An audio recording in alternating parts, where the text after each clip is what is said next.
な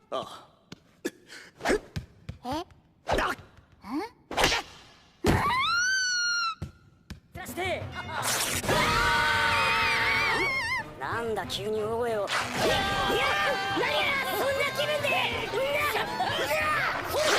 大声を決める。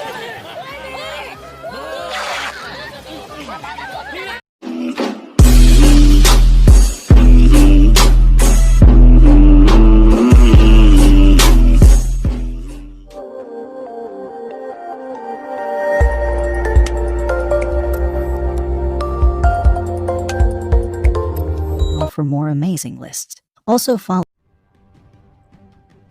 Top 10 Best Action Romance Anime You've Never Seen Before. All the time you guys are asking me to do some more romance on the second channel. Well, here it is. The next few videos will be dedicated only to the best of the best romance animes for my lovey-dovey viewers out there, and I won't disappoint you guys.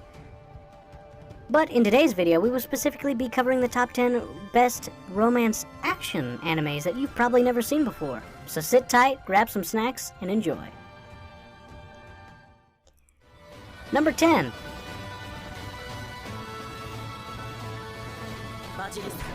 Basilisk. For centuries, the Iga and Koga ninja clans have engaged in a bitter war. But when a ceasefire is ordered by the powerful warlord Issei Tokugawa, the two clans are forced to put down their arms. Years later, Genosuke Koga, heir of the Koga clan, and Obora Iga, heir of the Iga clan, have fallen in love. Through marriage, both heirs aim to bring peace to the clans, but their hopes are dashed when flames of rivalry between their clans are reignited, and they are dragged into another war. Ieyasu's two grandsons have both claimed to be the next heir to the shogunate. To resolve this dispute, both the Koga and Iga are ordered to send their 10 best warriors to fight in a bloody battle royale.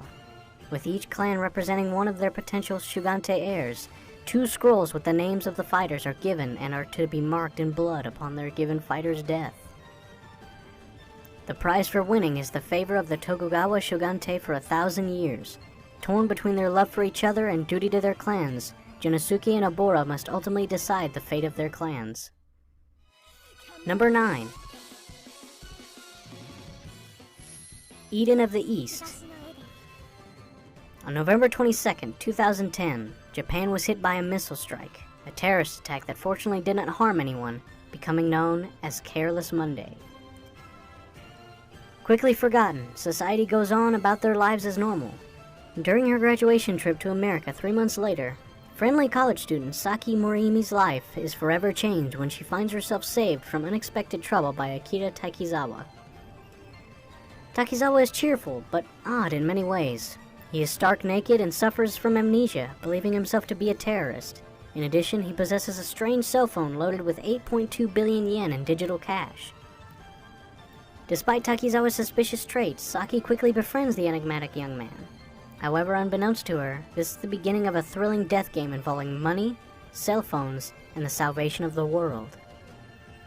Eden of the East chronicles Saki's struggle to unravel the mysteries behind her savior, while Takizawa himself battles other individuals armed with similar cell phones and returning memories which reveal his possible connection to the event from months ago. Number 8. Vampire Knight. Cross Academy is a school with a difference. In a unique and experimental setup designed by the headmaster, it has a day class consisting of ordinary humans and a night class filled with vampires.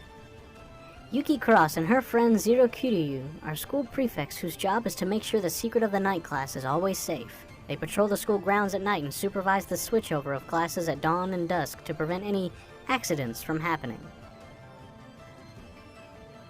While Zero is suspicious of vampires and hates the idea of sharing the same space as them, Yuki admires the night class for their beauty and sophistication. She is especially intrigued by their charming leader, Kaname, because he once saved her life. However, as Yuki quickly learns, not all vampires are admirable like the night class, and as terrible events unfold, Yuki must ask herself whether in a world where vampires are the hunters and humans are prey, peaceful coexistence can really be achieved. Number 7. Undefeated Bahamut Chronicle. Lux, a former prince of an empire named Arcadia that was overthrown via rebellion 5 years earlier, accidentally trespasses in a female dormitory's bathing area, sees the kingdom's new princess, Lysisharte, naked, incurring her wrath. Lysisharte then challenges Lux to a drag ride duel. Drag rides are ancient armored and mechanical weapons that have been excavated from ruins all around the world. Lux used to be called the strongest drag knight, but now he's known as the undefeated weakest drag knight because he will absolutely not attack in battle. After his duel with Lysisharte, Lux ends up attending the female-only academy that trains royals to be drag knights. Number 6. Eureka 7. In the backwater town of Belforce lives a 14-year-old boy named Renton Thurston. He desires to leave his home behind and join the mercenary group known as Gecko State, hoping to find some adventure to brighten up his mundane life. However, stuck between his grandfather's insistence to become a mechanic like him and the pressure of his deceased father's legacy, the only excitement Renton finds is in his pastime of riding the trapper wave particles that are dispersed throughout the air, an activity akin to surfing. Everything changes when an unknown object crashes through Renton's garage, discovered to be a light-finding operation, a robot capable of riding the trapper waves, specifically known as the Nervish Type 0. Its pilot is a young girl named Eureka, a member of the Gecko State, who requests a tune-up for the Nervash. Their meeting sparks the beginning of Renton's involvement with the Gecko State, as he takes off alongside Eureka as the co-pilot of the Nervash. Number 5. World End. What do you do at the end of the world? Are you busy? Will you save us? The fleeting and sad story about little girls known as fairy weapons and an associate hero that survived. This is a world after it was attacked by unidentified monsters known as beasts, and many of the species in the world, including humans, had been destroyed. The species that had managed to survive left the ground and were living on a floating island called Regal El. Willem Kumesh wakes up above the clouds 500 years later and couldn't protect the ones he wanted to. Actually, he was living in despair because he was the only survivor. He then ends up meeting a group of girls while starting an unexpected weapon management job. Number 4. Devil's Line. Vampires walk among society, existing as part of its underbelly. They do not require blood to survive, but extreme emotions can immensely increase their bloodlust, turning them into uncontrollable monsters.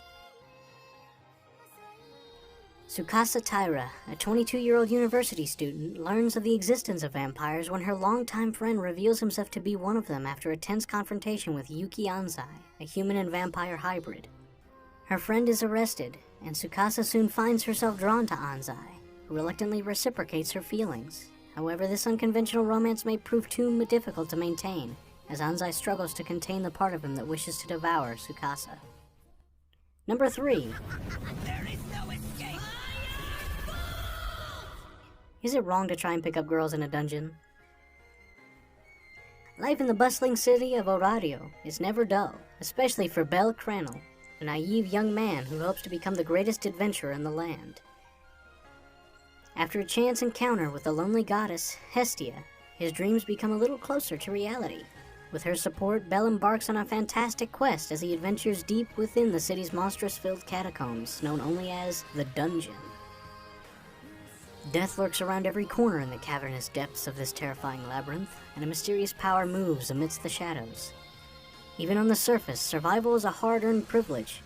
Indeed, nothing is ever certain in a world where gods and humans live and work together, especially when they often struggle to get along.